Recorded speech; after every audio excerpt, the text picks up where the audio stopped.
손목이 아파서 내원하셨는데 손목 쪽 치료뿐만 아니라 팔꿈치 주변까지 같이 치료를 받아보신 적이 있으신가요? 오늘은 손목을 치료할 때 손목 쪽 치료뿐만 아니라 팔꿈치 쪽 치료까지 같이 하는 이유에 대해서 한번 설명드려 보도록 하겠습니다. 손목이 아픈데 왜 팔꿈치, 전완부 근육부터 확인하나요? 손목을 움직이는 근육들이 일반적으로 팔꿈치까지 연결이 되어 있습니다. 손목을 구부리는 동작을 하는 굴곡근이라고 하는 근육들은 팔꿈치 안쪽에서부터 손끝까지 연결이 되어 있고, 손목을 뒤로 젖히는 동작, 신전 동작이라고 하는데, 이 신전 동작을 하는 신전근들은 팔꿈치 바깥쪽에서 시작을 해서 손끝까지 연결이 되어 있습니다. 굴곡근과 신전근들은 서로 반대되는 작용을 하면서 손목의 움직임과 손목의 안정성을 이제 담당하고 있는데요. 간단히 설명을 해보면, 손목을 구부릴 때는 이제 굴곡근들은 수축, 신전근들은 이제 늘어나면서 굴곡 동작들을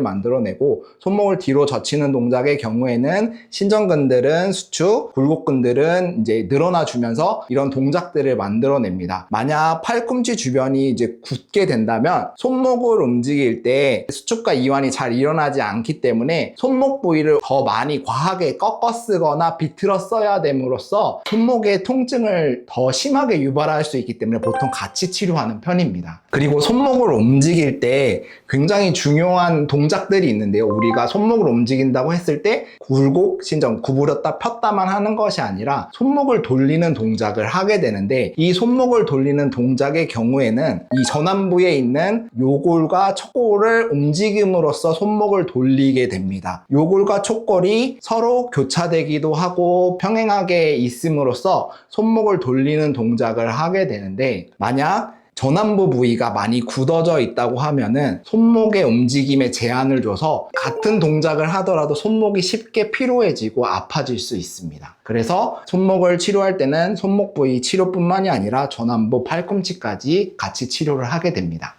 그렇다면 치료도 손목보다 근육 이완이 더 중요하단 말인가요? 손목과 팔꿈치 전완부의 근육 이완 모두 중요합니다. 일단 손목 부위에 통증이 있다는 말은 손목 부위에 염증이 있고 부종이 있다는 말이기 때문에 손목 부위를 치료를 반드시 해줘야 되고, 손목이 아파진 이유 중에 이 팔꿈치 전완 부위가 굳어지면 손목을 더 과하게 쓸 수밖에 없기 때문에 손목 치료뿐만 아니라 전완부 부위를 이완해야 합니다. 만약 만성적으로 손목 통증이 있는 분들의 경우에는 어깨까지도 같이 봐줘야 되는데요. 체간의 안정성이 떨어지는 분들은 어깨가 이제 앞으로 이제 쏠리면서 이제 말리게 됩니다. 잠깐 설명드렸던 회외 동작의 경우에는 상한 이두근과 상한 삼두근이 관여를 하고 있기 때문에 어깨 상태가 좋지 못하면 그만큼 더 손목 통증이 쉽게 유발될 수 있습니다.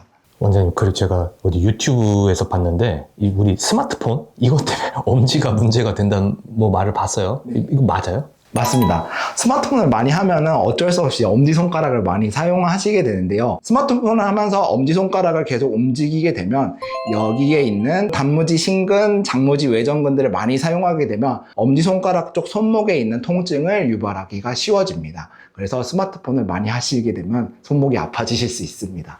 자, 마지막 질문인데요. 시청자분들을 위해서 집에서 하면 좋은 스트레칭이나 혹은 운동법 있으면 좀 하나 알려주시죠. 이제 손목 부위가 아프신 경우에는 손목 부위 아픈 부위를 짚으신 상태로 가볍게 지압을 해주시는 것도 굉장히 많이 도움이 되고요. 제가 이제 보통 환자분들께 설명드리기로는 수동적인 이완, 능동적인 이완을 구별해서 설명을 해드리는 편입니다. 보통 수동적인 이완이라고 하면은 아픈 부위에 힘을 주지 않는 상태에서 제3의 힘으로 지압과 이완을 해주는 걸 말하는데, 만약에 손목 부위 이 부위가 아프다고 하면 가볍게 주물러 주거나 가볍게 지압을 해서 이제 통증을 풀어주고, 이게 통증이 어느 정도 가라앉았다고 하게 되면은 능동적 이완, 지압을 함으로써 손목을 움직이거나 손목을 돌려서 아픈 동작이 있다고 하면 가볍게 아프지 않은 범위 내에서 가볍게 움직여주는 거를 수동적 이완 이후에 능동적 이완을 하는 거를 말씀드리는 편입니다. 손목을 볼 때 팔꿈치도 당연히 봐야 되기 때문에 팔꿈치 주변에 있는 근육들을 같이 풀어주시는 게 좋은데요. 팔꿈치에서 손가락 2마디에서 3마디 정도 위치를 누르면서 가볍게 이완을 해주시고요. 보통 그리고 손목 쪽 통증의 경우에는 손목을 기준으로 3마디에서 4마디 정도 위쪽도 같이 풀어주시면은